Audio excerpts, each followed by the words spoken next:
Hello students, मैं Vibha Yadav government girls senior secondary school से PGT biology. बेटा हमने चैप्टर शुरू कर रखा है मॉलिक्यूलर बेसिस ऑफ इनहेरिटेंस। वैसे भी बेटा ये जो चैप्टर है ये पूरी 12th क्लास की जान है। सबसे इंपॉर्टेंट चैप्टर जो है वो हमने शुरू किया हुआ है और वो है मॉलिक्यूलर बेसिस ऑफ इनहेरिटेंस। इसमें हम काफी कुछ पढ़ चुके हैं। हम पढ़ चुके हैं कि हेरिडिटरी मटेरियल कौन सा है, डिफरेंट एक्सपेरिमेंट्स हमने पढ़े, ग्रिफिथ का एक्सपेरिमेंट पढ़ा, मैककार्टी एवरी का एक्सपेरिमेंट पढ़ा, हर्शे एंड चेज का एक्सपेरिमेंट पढ़ा और हमने ये जान लिया कि जो हेरिडिटरी मटेरियल है वो क्या है, DNA. It is not a protein. अब क्वेश्चन ये है कि डीएनए के साथ साथ जो दूसरा न्यूक्लिक एसिड है RNA, it is also genetic material. अब हम ये डिस्कस करेंगे कि जेनेटिक मटेरियल की क्या क्या प्रॉपर्टीज होनी चाहिए और उन डीएनए और आरएनए में से क्या दोनों जेनेटिक मटेरियल हैं या दोनों में से कोई एक ज्यादा है। तो देखिए जेनेटिक मटेरियल तो दोनों ही हैं, क्योंकि अभी हम डिस्कस करते हैं प्रॉपर्टीज ऑफ जेनेटिक मटेरियल कि जो जेनेटिक मटेरियल है उसकी प्रॉपर्टीज क्या क्या होती हैं। तो ये प्रॉपर्टीज हम देखें। पहली प्रॉपर्टी है जेनेटिक मटेरियल कैसा होना चाहिए, it should undergo replication. What is the meaning of replication? Replication होता है जैसा एक स्ट्रक्चर है वैसा ही दूसरा बनना। जैसे आपके पास एक फोटो है अपनी, आप उस फोटो से ही दूसरी फोटो इजीली बनवा पाते हैं। तो वो जो दूसरी फोटो बनी वो क्या हो गई, पहली फोटो की रेप्लिका हो गई। क्या हो गई, पहली फोटो की रेप्लिका, मतलब हूबहू वैसी ही जैसी एक ओरिजिनल पहले जो हमने फोटो दी थी वैसी ही नहीं बन गई। तो जेनेटिक मटेरियल में ये प्रॉपर्टी होनी चाहिए या हम कहें कि होती है कि they undergo genetic material, it can be RNA, it can be DNA, it undergoes replication. Means suppose this is the DNA material and from this DNA 2 copies of DNA they are produced. It means from one these 2 copies, this is 1 and this one is 2 copies are produced. It is the meaning of replication. Means जो भी genetic material हो उसमें ये ability हो कि उससे नया genetic material जैसी नेचर उसकी है वैसा ही मटेरियल बन पाए। इसको हम क्या कहेंगे, replication. Then the second property of the genetic material, it should be stable. वो स्टेबल होना चाहिए। अब स्टेबल से मतलब क्या है, जरा ट्रांसफॉर्मिंग प्रिंसिपल पर जाइए। ग्रिफिथ एक्सपेरिमेंट में हमने क्या पढ़ा था, हमने ये पढ़ा था कि हमारे पास क्या है, स्ट्रेप्टोकोकस निमोनियाई है, एक बैक्टीरिया है, उसकी 2 स्ट्रेन्स थी, एक आर स्ट्रेन थी, एक एस स्ट्रेन थी। अब जो डीएनए हमने क्या किया कि जो एस स्ट्रेन था उसको हीट किल किया और हीट किल करने के बाद जो आर स्ट्रेन था उसमें उसमें जो हीट किल्ड एसडीएनए थे या हीट किल्ड जो बैक्टीरियाज थे उनको ऐड कर दिया। अब ऐड करने के बाद हमने ये ऑब्जर्व किया था कि जो आर टाइप के बैक्टीरियाज थे वो ट्रांसफॉर्म हो गए, किसमें, एस टाइप के बैक्टीरियाज में। मतलब ये निकला कि हीट किलिंग मीन्स हीटिंग से भी, मीन्स क्या है, स्ट्रेप्टोकोकस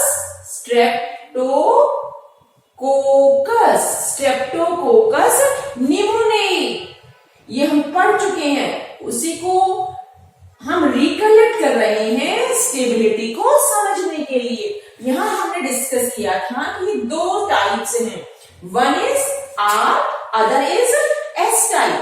तो जो एस टाइप है इट इज वीरुलेंट, ये क्या है, वीरुलेंट है, और जो आर टाइप है वो क्या है, non वीरुलेंट।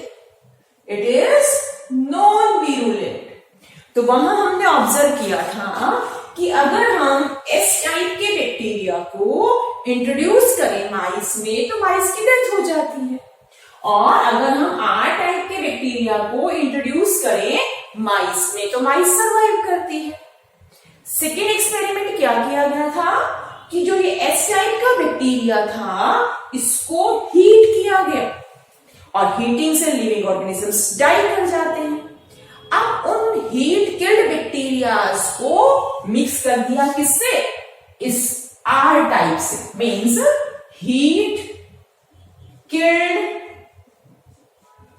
S type plus R type bacterias को मिक्स किया गया। तो क्या ऑब्जर्व किया, it was observe that this R type change into S type. जो आर टाइप थी वो किस में बदल गई, एस टाइप में बदल गई।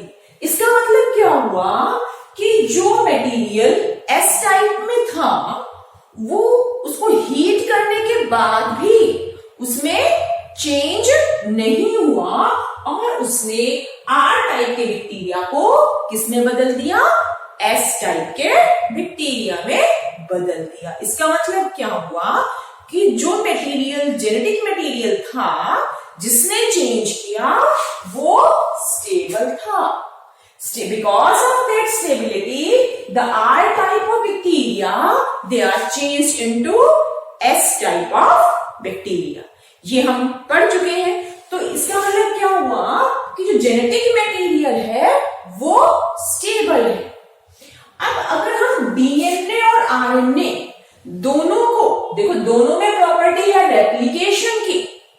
अब दोनों जेनेटिक मटेरियल भी हैं, लेकिन it is observe that DNA is better genetic material as compare to RNA. अब क्वेश्चन है क्यों है ऐसा कि DNA is better genetic material as compare to RNA, दो RNA is formed first and RNA is controlling all the functions. DNA is directing the RNA to control the functions. Then why RNA is itself not able to act as a genetic material in most of the organisms, although it is genetic material in tobacco mosaic virus, some bacteriophages also. It is the genetic material, but DNA is the genetic material in most of the organisms या more organisms. DNA is the genetic material. तो अब ऐसा क्यों है, इस stability के point से कुछ क्लियर होगा। देखिए, अब इसको स्टेबिलिटी को समझने के लिए हम थोड़ा सा स्ट्रक्चर ऑफ डीएनए पर जाएंगे जो हम फिर पहले पढ़ चुके हैं। अब मैं इसको रब कर देती हूँ। स्टेबिलिटी की एक चीज तो आपको समझ में आ गई कि जो डीएनए मटेरियल है या जो हेरिडिटरी मटेरियल है रादर, वो स्टेबल होता है। इस एक्सपेरिमेंट से क्लियर हो रहा है। अब हम देखते हैं कि जो डीएनए है और आरएनए है, डीएनए और आरएनए में से जो ज्यादा स्टेबल है वो है DNA, and because of that it is better genetic material. अब क्वेश्चन है ऐसा क्यों है। अब स्ट्रक्चर पर जाएं जो हम डिस्कस कर चुके हैं बिल्कुल शुरुआत में। We have discussed that DNA as well as RNA they are polymers of nucleotides, and we have discussed that ये जो बैकबोन है, बीच में नाइट्रोजन बेसेस है, और ये जो बैकबोन है, बैकबोन मीन्स द स्ट्रक्चर, ये जो स्ट्रक्चर है ये स्ट्रक्चर किसका बना है, ये स्ट्रक्चर्स जो हैं ये बने हैं pentose sugar. This is pentose sugar. क्या है ये, पेंटोज शुगर है। 1 2 3 4 5 carbon atoms are there, and this is having a difference in DNA and RNA. In DNA it is deoxyribose. क्या, deoxyribose. And in RNA it is ribose. RNA में क्या है? ये ribose है। ये फर्स्ट कार्बन एटम, ये second carbon atom, ये third carbon atom, ये फोर्थ कार्बन एटम और ये फिफ्थ कार्बन एटम। अब आइए सेकेंड कार्बन एटम पर। सेकेंड कार्बन एटम पर आप देखेंगे कि डीऑक्सीराइबोज, डीऑक्सीराइबोज जो है, इधर OH, इधर OH की जगह देखिए, OH मैं एक बार लिख रही हूं समझाने के लिए। ये O जो है ये रिमूव हो जाएगा। डी मतलब रिमूवल। क्या? ऑक्सी। किसका रिमूवल? ऑक्सीजन का रिमूवल। तो यहां से ये D हट गया, सॉरी O हट गया। तो O के हटने से क्या बन गई? ये डीऑक्सीराइबोज। क्या बन गया? डीऑक्सीराइबोज बन गया। और अगर हम राइबोज को देखें तो it is this ribose is there and this ribose OH and again OH। दोनों पोजीशन, सेकेंड पोजीशन जो है उस पर OH है। And because of this O it is more reactive because of this oxygen is oxidative in nature. Oxygen is oxidative in nature, and because of oxidative nature, what will happen? It will result in increase in the reactivity. Reactivity increase हो जाएगी, and because of that, this ribose is more reactive as compared to deoxyribose, and deoxyribose is component of DNA. Deoxyribose is component of DNA, while ribose is a component of RNA. तो यहां से clear हो गया कि एक चीज कि क्यों ज्यादा स्टेबल है कौन? डीऑक्सीराइबोज, या हम कहें DNA as compare to RNA। Clear है? एक चीज तो ये हो गई स्टेबिलिटी ज्यादा होने का कारण। दूसरा हमने डिस्कस किया था कि in place of thymine, nitrogen basis पर आओ, मतलब ये तो बात हुई किसकी? इस बैकबोन की। अब इसके अलावा जो नाइट्रोजन बेसिस हैं, ये जो नाइट्रोजन बेसिस हैं ये कंप्लीमेंट्री हैं, ये हम पढ़ चुके हैं। ये जो नाइट्रोजन बेसिस हैं इनमें प्यूरीन्स और पायरिमिडीन्स हैं। तो वन पायरिमिडीन इज थायमीन। इसको मैं फिर रद्द कर रही हूं, मेथड क्लियर हो गया आपको। अब हम इसी पॉइंट को फिर से समझ रहे हैं कि स्टेबिलिटी का एक कारण तो ये था, दूसरा कारण जो स्टेबिलिटी का है वो है नाइट्रोजन बेसिस। क्या? Nitrogen basis. जो नाइट्रोजन बेसिस है, क्या? जो नाइट्रोजन बेसिस है वो क्या है? Purines and pyrimidines.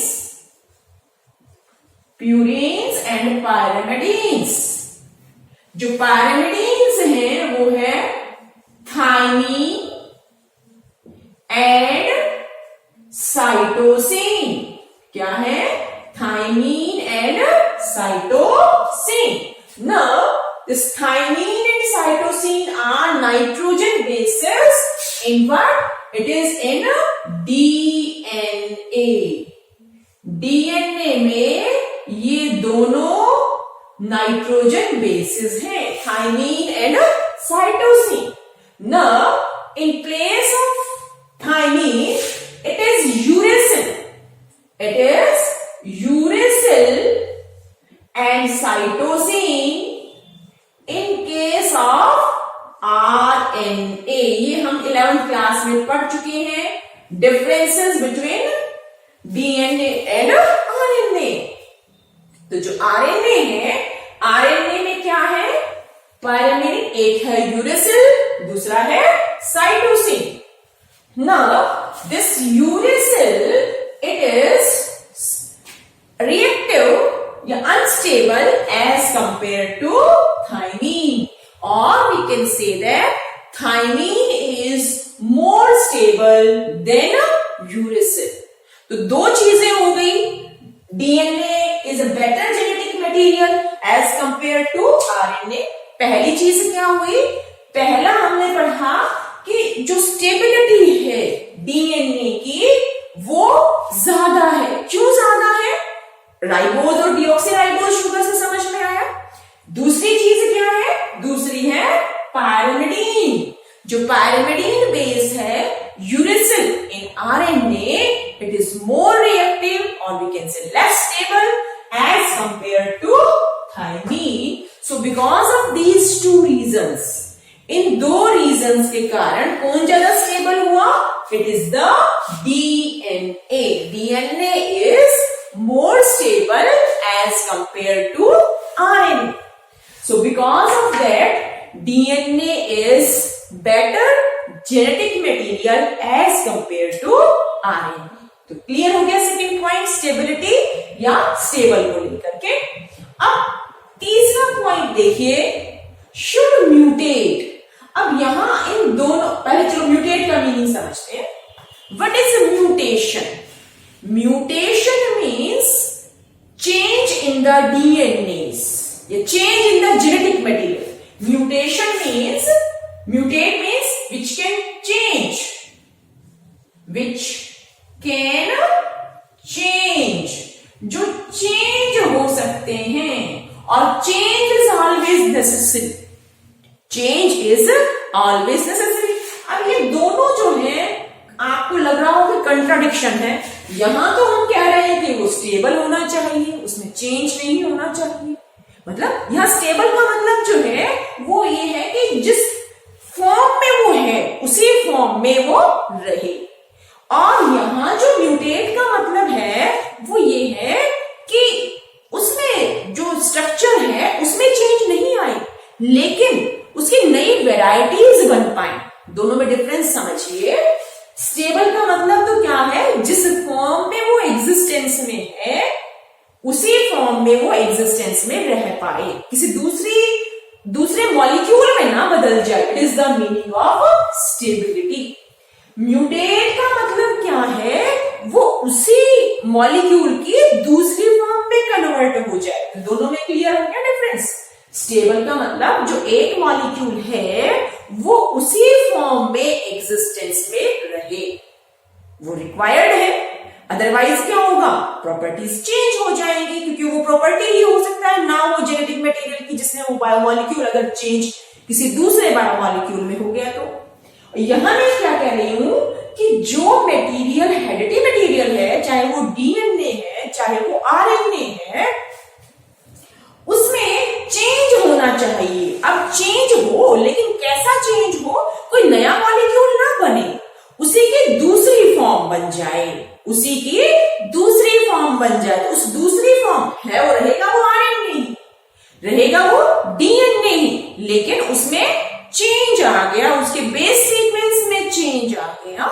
तो उससे क्या होगा, कोई नई वैरायटी या कोई नया कैरेक्टर डेवलप हो सकता है। अब देखो अपनी जो सराउंडिंग है उसमें वो एक जैसी नहीं है, उसमें चेंजेस होते रहते हैं। चेंजेस कैसे, अगर हम अपने एनवायरनमेंट को देखें, हम अपने पेरेंट्स से बात करें तो वो कहेंगे कि हमारे टाइम में ऐसी पढ़ाई नहीं थी जैसी अब है।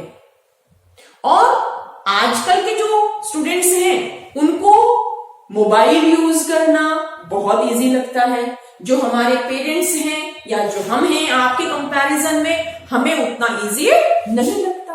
तो ये क्या है, ये एनवायरनमेंट में चेंजेस हो रहे हैं।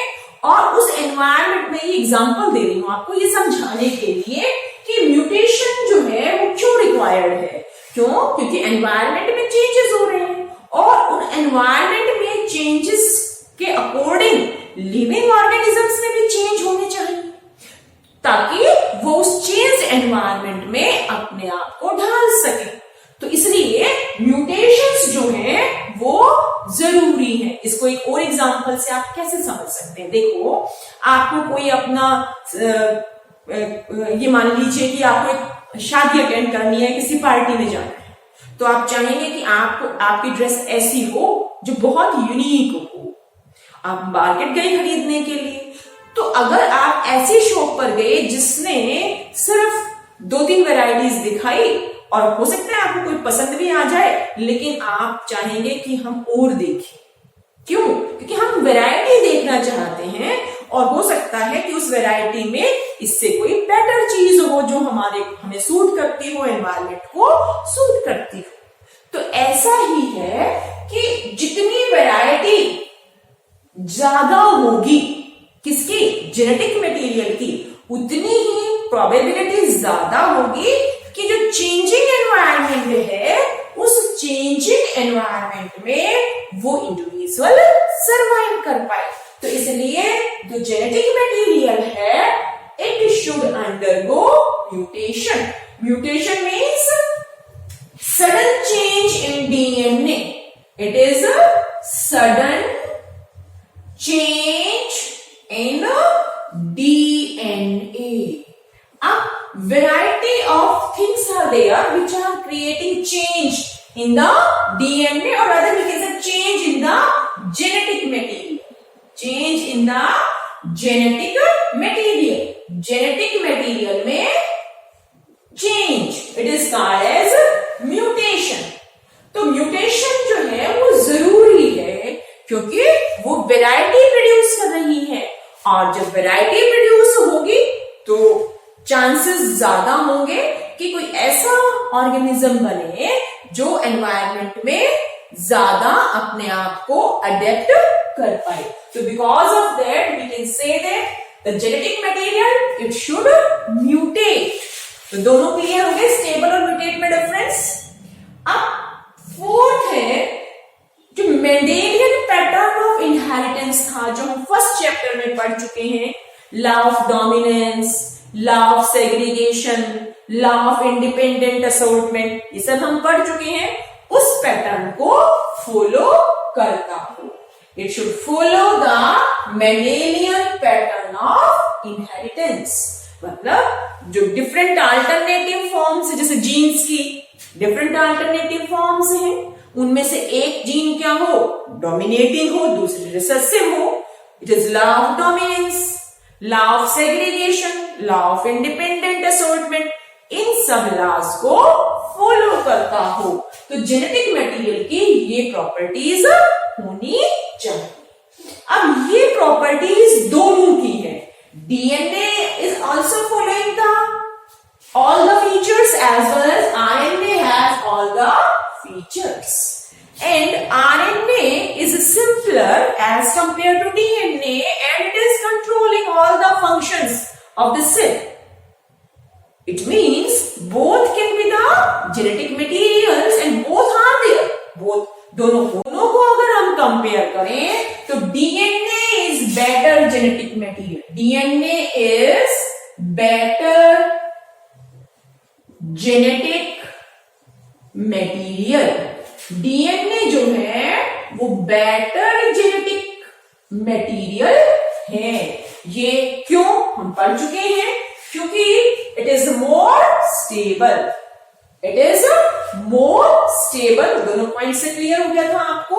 And it is undergoing mutation, although the RNA is also undergoing mutation, but RNA, अब देखो जो भी वायरल डिजीजेस हैं उनमें, या हम कहें कि जो वायरस से होने वाले डिजीजेस हैं और जिनका मटेरियल, हेरिडिटी मटेरियल आरएनए है, मींस आरएनए वायरसेस, जैसे कोरोना वायरस। जो कोरोना वायरस है या जो HIV वायरस है, ये क्या है, आरएनए वायरसेस हैं। इन आरएनए वायरसेस की स्टेबिलिटी क्या है, कम है। मतलब इनका जो जेनेटिक मटेरियल है उसमें बहुत जल्दी चेंजेस आ रहे हैं। और आपने भी सुना होगा कि जो कोरोना का वायरस है वो अपने रूप बदल रहा है। तो वो रूप बदलने का मतलब क्या है, वो आरएनए में चेंजेस ला रहा है। अब आरएनए में चेंजेस जब फास्ट आएंगे तो क्या होगा, उसको कंट्रोल करना उतना ही मुश्किल होगा।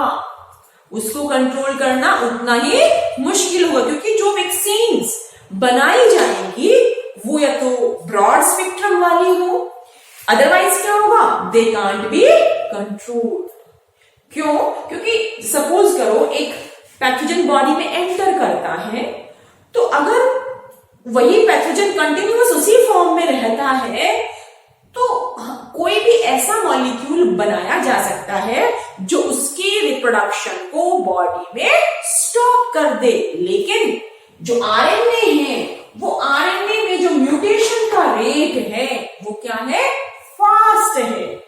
आरएनए में म्यूटेशन का रेट क्या है?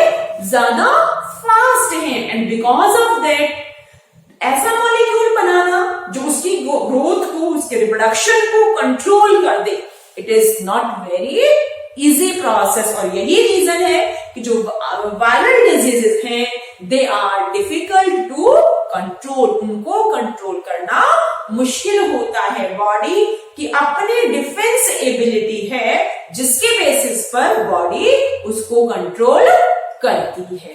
तो यही रीजन है कि जो वायरल डिजीजेस हैं they are difficult to control. अब इसका मतलब क्या हो गया कि because of all these properties of RNA is more we can say it is more unstable as compared to DNA. It is mutating at a fast rate, so it is not a good genetic material, although it is acting as a genetic material. And RNA is formed first. We have discussed different types of RNAs. Different types of RNAs में क्या क्या पढ़ा था हमने? mRNA is there, messenger RNA is there, and after messenger RNA we have discussed tRNA, rRNA. These are the different types of RNAs, and RNA is a single stranded. RNA जो है वो single stranded है, ये हम पढ़ चुके हैं। अब देखिए हमने ये डिस्कस कर लिया कि डीएनए और आरएनए में से जो बेटर जेनेटिक मटेरियल है वो क्या है? It is the DNA. DNA is better genetic material. DNA is better genetic material. It is clear. अब डीएनए बेटर जेनेटिक मटेरियल है तो कैसे डीएनए एक सेल में रेप्लिकेट करता है? डीएनए एक सेल में कैसे रेप्लिकेट करता है, कैसे अपनी नई कॉपीज बनाता है? या हम कहें कि suppose this is the one cell, this is the nucleus, then from this cell 2 cells are produce. 2 cells बन गई. अब 2 cells जो बन गई इनमें सबसे इस प्रोसेस को कौन कंट्रोल कर रहा है? इस प्रोसेस को कंट्रोल करने वाला जो स्पेशल मॉलिक्यूल है it is the DNA. DNA जो है वो सारी एक्टिविटीज पर कंट्रोल रख रहा है. Any activity in any living organism it is controlled by DNA and it is carrying out this control by means of mRNA. ये हम पढ़ चुके हैं. डीएनए से क्या बनेगा? mRNA. और mRNA is involved in formation of variety of enzymes or molecules, and this process is called as translation. Protein is formed and it is called as translation. It is central dogma. ये भी हम पढ़ चुके हैं. It is called as transcription. It is just revision to understand but we will start about the replication of DNA. तो DNA जो है वो रेप्लिकेट करेगा, अपनी कॉपीज बनाएगा, और कॉपी बनाने के बाद वो इंफॉर्मेशन किसको पास ऑन होगी? mRNA को. अब क्वेश्चन ये है कि रेप्लिकेशन की जरूरत क्या है? हम क्या कह रहे हैं कि एक सेल से 2 सेल्स का बनना. अब अगर एक सेल से 2 सेल बन गई, आपके पास एक पेन है और इस पेन को अगर आप 2 में बांट दें तो क्या ये वही वर्क कर पाएगा जो एक पेन कर रहा है? नहीं. तो हम ऐसे ही एक सेल है, एक सेल जो सारा वर्क कैरी आउट कर रही है, अगर हम उसको दो पार्ट्स में डिवाइड कर दें, तो दो पार्ट्स में डिवाइड कर दिया तो अनइक्वल डिवीजन हो जाएगा और वो सेल फंक्शनल नहीं होगी। तो कैसे एक सेल डिवाइड करती है? क्लास 11th में आपने सेल डिवीजन पढ़ा था। A cell prepares itself for cell division. What a cell does? A cell prepares itself for the cell division. और उसमें क्या होगा? कैसे वो प्रिपेयर करेगी? It will prepare by doubling of the content. मतलब जो ये सारा कंटेंट इस सेल में है वो डबल हो जाएगा। या पढ़ चुके हो इन 11th class, it is taking place in interface. किसमें होता है ये? इंटरफेस में। और फिर आपने इंटरफेस को भी डिवाइड किया था, मतलब यहां जो क्या हो रही है, इट इज डबलिंग, डबल हो रहा है content. This doubling takes place in the interphase of cell division. Interphase ये पढ़ाया हमने क्लास 11th में, interphase of cell division, interphase of cell division. और इसको हमने डिवाइड किया था G1 phase, S, G2 and division phase या M phase. And actually this S phase is the phase in which replication of DNA is there. This S phase is the time in which replication of DNA is there. Replication का meaning clear है? उसकी copy बनना। It is called as replication of DNA. तो मेरे ख्याल आपको इतना समझ में आया होगा। अब हम अगला जो वीडियो होगी उसमें हम डिस्कस करेंगे हाउ रेप्लीकेशन टेक्स प्लेस। तो इसको ध्यान से एक बार रिकलेक्ट करेंगे, बुक से पढ़ेंगे और आप इजीली इसको समझ पाएंगे। ओके बेटा, थैंक्स अ लॉट।